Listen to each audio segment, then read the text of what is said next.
नवरात्रि में भूल कर भी मत बनाना ये सब्जियां, वरना टूट जाएगा व्रत। नमस्कार प्रिय भक्तों, राधे राधे, जय श्री कृष्णा, जय माँ दुर्गा। प्रिय भक्तों, हिंदू धर्म में नवरात्रि का विशेष महत्व माना जाता है। हर साल आश्विन माह की प्रतिपदा तिथि से शारदीय नवरात्रि की शुरुआत होती है, जिसका समापन नवमी तिथि पर होता है। एक साल में 4 नवरात्रि आती है, जिसमें चैत्र नवरात्रि, शारदीय नवरात्रि और 2 गुप्त नवरात्रि आती है, जिसमें चैत्र नवरात्रि और शारदीय नवरात्रि सबसे खास मानी जाती है। हिंदू पंचांग के अनुसार इस वर्ष 3 अक्टूबर 2024 से शारदीय नवरात्रि की शुरुआत हो चुकी है, जो 11 अक्टूबर 2024 को समाप्त होगी। अगले दिन यानी 12 अक्टूबर 2024 को दशहरा का पर्व मनाया जाएगा। शारदीय नवरात्रि के 9 दिनों में माँ दुर्गा की पूजा करने का विधान है।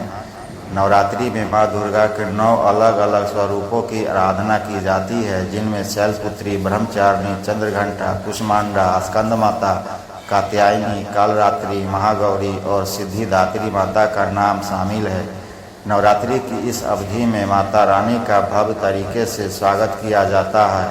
नवरात्रि में पूरे 9 दिनों का उपवास रखने का विधान है। इससे माता रानी की कृपा बनी रहती है। यूँ तो माँ अम्बे हर पल अपने भक्तों का ख्याल रखती है, लेकिन नवरात्रि के दिनों में माता रानी की पूजा विशेष फलदायी होती है, क्योंकि नवरात्रि के दौरान माँ दुर्गा की पूजा अर्चना करने से जल्दी लाभ मिलता है।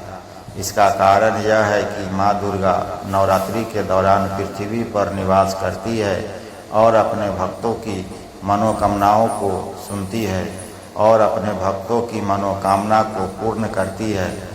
कहा जाता है कि नवरात्रि के पावन दिनों में जहाँ जहाँ माता रानी की मूर्ति या तस्वीर सजाकर पूजा अर्चना होती है, उन सभी जगह माँ अम्बे निवास करती है और अपने भक्तों की पूजा को स्वीकार करती है। इसलिए माँ दुर्गा की कृपा पाने के लिए नवरात्रि को बहुत ही पावन माना जाता है। साथ ही भक्तों, इस साल माता रानी का आगमन पालकी में हुआ है, क्योंकि जब भी बृहस्पतिवार को नवरात्रि की शुरुआत होती है तो माँ दुर्गा का वाहन पालकी होता है। इसलिए इस बार शारदीय नवरात्रि में माँ दुर्गा पालकी पर सवार होकर आई है। और भक्तों, आपको बता दें कि माता का आगमन पालकी या डोली में होना अशुभ माना जाता है। ऐसे में अर्थव्यवस्था में गिरावट, व्यापार में मंदी, देश दुनिया में महामारी, हिंसा के बढ़ने और अप्राकृतिक घटना के संकेत मिलते हैं।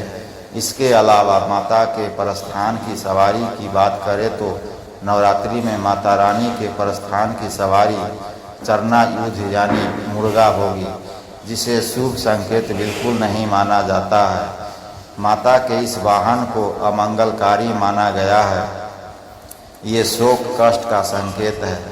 प्रिय भक्तों, नवरात्रि के 9 दिन हिंदू धर्म में बेहद पावन होते हैं। इन 9 दिनों में लोग माँ दुर्गा की आराधना करने के साथ ही व्रत उपवास भी करते हैं। वहीं जो लोग व्रत पूरे 9 दिन नहीं कर पाते, वो भी सात्विक भोजन और सात्विक दिनचर्या का पालन करते हैं। वहीं कुछ लोग इन दिनों में बॉडी को डिटॉक्स करते हैं। अगर आप व्रत रखते हैं तो आपको कुछ खान पान की चीज़ों का इन 9 दिनों में खास तौर पर ध्यान रखना चाहिए। शास्त्रों में कुछ ऐसी चीज़ों का वर्णन किया गया है जो चीज़ें नवरात्रि में भूलकर भी नहीं खानी चाहिए, और कुछ सब्जियां ऐसी भी हैं जो नवरात्रि में न तो बनानी चाहिए और ना ही खानी चाहिए, नहीं तो माँ दुर्गा आपसे नाराज हो सकती है और आपको शुभ परिणाम की जगह अशुभ परिणाम का सामना करना पड़ सकता है। साथ ही आपके जीवन में नकारात्मक ऊर्जा का भी वास हो सकता है, जिससे आपका जीवन दुर्भाग्य में बदल सकता है। इस वीडियो में आपको बताऊंगा कि नवरात्रि में सब्जियां के साथ साथ कौन सी चीज़ें भूलकर भी नहीं खानी चाहिए और कौन सी चीज़ों का सेवन नवरात्रि में करना चाहिए। लेकिन उससे पहले अगर आप भी चाहते हैं कि माँ दुर्गा का आशीर्वाद आप और आपके परिवार पर सदैव बना रहे तो इस वीडियो को लाइक करें और चैनल को सब्सक्राइब कर ले और कमेंट बॉक्स में सच्चे दिल से जय माँ दुर्गा लिखकर अपनी हाजिरी ज़रूर लगाएं। तो चलिए प्रिय भक्तों, सबसे पहले जानते हैं कि नवरात्रि में कौन सी सब्जियां नहीं बनानी चाहिए। नंबर 1, मसूर दाल। मसूर दाल को धार्मिक दृष्टि से अपवित्र माना गया है। इसका संबंध मंगल ग्रह से माना गया है। बताया जाता है कि इसके सेवन से मन में उग्र और तामसिक विचार का संचार होता है। आयुर्वेद में मसूर दाल को रजोगुण को बढ़ाने वाला बताया गया है, जबकि साधना के लिए सात्विक गुण को बढ़ाना जरूरी होता है। इसलिए नवरात्रि में न तो मसूर दाल की सब्जी बनानी चाहिए और न ही इसका सेवन करना चाहिए, अन्यथा आपको माँ दुर्गा के क्रोध का सामना करना पड़ सकता है, जिससे आपको अशुभ परिणाम देखने को मिल सकते हैं। नंबर 2, बैगन। प्रिय भक्तों, नवरात्रि के दौरान बैगन का सेवन भी नहीं करना चाहिए। बैगन में भी रजोगुण होते हैं और ये सात्विक भावों को कम करता है। इसके अलावा इससे त्वचा रोग होने की भी संभावना होती है। इसके अलावा बैगन काम भाव को भी बढ़ाता है। इसलिए नवरात्रि में बैगन की भी सब्जी नहीं बनानी चाहिए और ना ही बैगन का सेवन करना चाहिए। नंबर 3, गाजर और सीताफल। नवरात्रि व्रत करने वालों को गाजर और सीताफल से दूरी बनानी चाहिए। गाजर और सीताफल को रजोगुण वर्धक माना गया है। इसके अलावा गाजर भूमि के नीचे उगती है, इसलिए इसे अपवित्र माना जाता है। अगर आप गलती से भी गाजर और सीताफल का सेवन कर लेते हैं तो आपको गंभीर परिणामों का सामना करना पड़ सकता है और आपको जीवन में कठिन समस्याओं का सामना करना पड़ सकता है। नंबर 4, करेला। प्रिय भक्तों, नवरात्रि में करेले का सेवन करना भी वर्जित माना गया है। करेला वातकारक यानी वायु बढ़ाने वाली सब्जी मानी जाती है। साथ ही कभी कभी इसमें कीड़े भी लग जाते हैं, इसलिए ऐसा माना गया है कि नवरात्रि में करेला खाना हानिकारक हो सकता है। नवरात्रि के दौरान अधिक तीखे, चटपटे, तिक्त और रूखी चीज़ों को खाने की धार्मिक दृष्टि से मनाही है। तिक्त होने की वजह से भी करेले का सेवन करना वर्जित माना गया है। नंबर 5, लांघा भोजन। जो भोजन लड़ाई झगड़ा करके बनाया गया हो, जिस भोजन को किसी ने लांघा हो, तो वह भोजन भी नहीं करना चाहिए, क्योंकि वह राक्षस भोजन होता है। इसलिए नवरात्रि में लांघा हुआ भोजन करना भी वर्जित माना गया है। इसके अलावा नवरात्रि में लांघा हुआ भोजन करने से आर्थिक समस्या का भी सामना करना पड़ सकता है। नंबर 6, मूली। प्रिय भक्तों, ज्योतिष शास्त्र में मूली का संबंध राहु से बताया गया है। अगर आपको राहु दोष है तो आपको राहु के दोष को दूर करने के लिए मूली का दान करना चाहिए। आयुर्वेद के मुताबिक मूली वात वर्धक होती है। इसके सेवन से रजो और तमोगुण की बढ़ोतरी होती है, इसलिए व्रत के समय में मूली का सेवन नहीं करना चाहिए। नंबर 7, बीन्स और मटर का न करे सेवन। नवरात्रि का व्रत रखने वाले लोगों को इन 9 दिनों में बीन्स और मटर भी नहीं खाने चाहिए। अगर आप व्रत नहीं भी रख रहे हैं और घर में किसी का उपवास है, तब भी इन चीज़ों का सेवन न करें। दरअसल बीन्स और मटर आदि को फलाहारी नहीं माना जाता है, इसलिए इन्हें नवरात्रि में खाने की मनाही होती है। नंबर 8, बासी भोजन। प्रिय भक्तों, गीता में बासी भोजन को तामसिक और रोगवर्धक बताया गया है। ऐसे भोजन को अपवित्र की श्रेणी में रखा गया है, इसलिए बासी और जला हुआ भोजन व्रत के दौरान नहीं खाना चाहिए। अगर आप व्रत नहीं भी रख रहे हैं, तब भी आपको नवरात्रि में बासी भोजन नहीं खाना चाहिए। नंबर 9, लहसुन प्याज। प्रिय भक्तों, आप सभी को बता दें कि नवरात्र के 9 दिनों में लहसुन और प्याज का सेवन बिल्कुल भी नहीं करना चाहिए। लहसुन प्याज इन दोनों को तमोगुण वर्धक माना जाता है। लहसुन और प्याज उत्तेजना और काम भाव बढ़ाता है। इसके अलावा शास्त्रों में इसे राक्षसी भोजन कहा गया है। कहा जाता है कि इनकी उत्पत्ति राहु और केतु से हुई है, इसलिए इनमें गंध आती है और पूजा पाठ में इनका उपयोग नहीं किया जाता है। नंबर 10, मांसाहार भोजन। प्रिय भक्तों, नवरात्र के पर्व पर मांसाहार खाना वर्जित माना गया है। मान्यता के मुताबिक साधना के समय किसी और जीव को नहीं सताना चाहिए। दुर्गा सप्तशती में इसको लेकर खास दिशा निर्देश दिया गया है।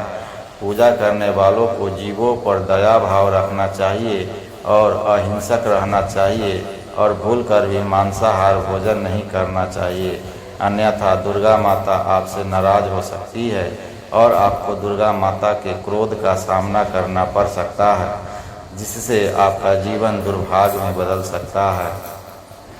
नंबर 11, अनाज। नवरात्रि के 9 दिनों में हो सके तो अनाज से दूरी बनाकर रखनी चाहिए। इनमें गेहूं, चावल, सूजी, बेसन, मक्के का आटा, रागी, बाजरे का आटा शामिल है। व्रत में तो इन सभी चीज़ों का सेवन सख्त वर्जित है। ऐसे में इन 9 दिनों में अनाज का सेवन नहीं करना चाहिए। नंबर 12, सफ़ेद नमक।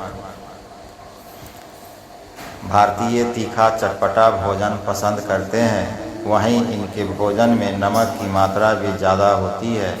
नमक के रूप में समुद्री नमक का इस्तेमाल किया जाता है, जिसे सफ़ेद नमक भी कहते हैं। लेकिन आपको बता दें कि इन 9 दिनों में सफ़ेद नमक की जगह पर सेंधा नमक का इस्तेमाल करना चाहिए। व्रत में सेंधा नमक खाना ही स्वीकार्य है। वहीं इस नमक में सोडियम की मात्रा भी काफ़ी कम होती है, तो हाई ब्लड प्रेशर वालों के लिए काफ़ी फायदेमंद होता है। इसलिए नवरात्रि के 9 दिनों में उपवास के दौरान सेंधा नमक का ही सेवन करना चाहिए। नंबर 13, मसाले।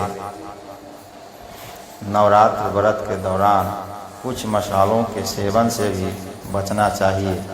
यह मसाले शरीर के लिए गरिष्ठ होते हैं। नवरात्र के दौरान काली इलायची, तेज पत्ता और दालचीनी खाने से बचना चाहिए।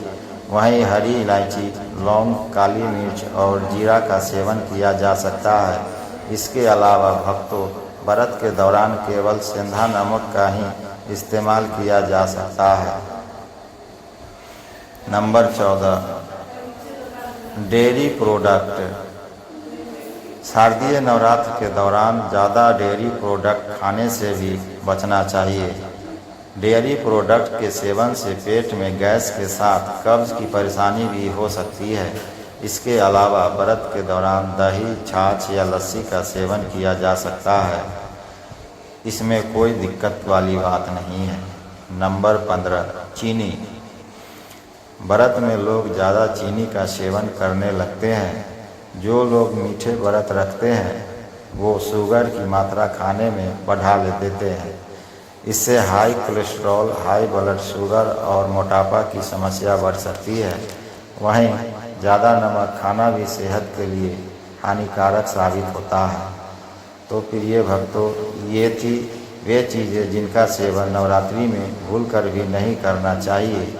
आइए अब जानते हैं कि आप नवरात्रि में किन चीज़ों का सेवन कर सकते हैं। नंबर 1, आलू। नवरात्रि के दिनों में आलू अधिकतर लोग खाते ही हैं। प्रिय भक्तों, आप आलू को उबालकर और इसमें सेंधा नमक मिलाकर खा सकते हैं। नवरात्र व्रत में आलू खाने से आपका पेट भरा हुआ रहता है। साथ ही आलू में कार्बोहाइड्रेट और प्रोटीन अधिक होता है।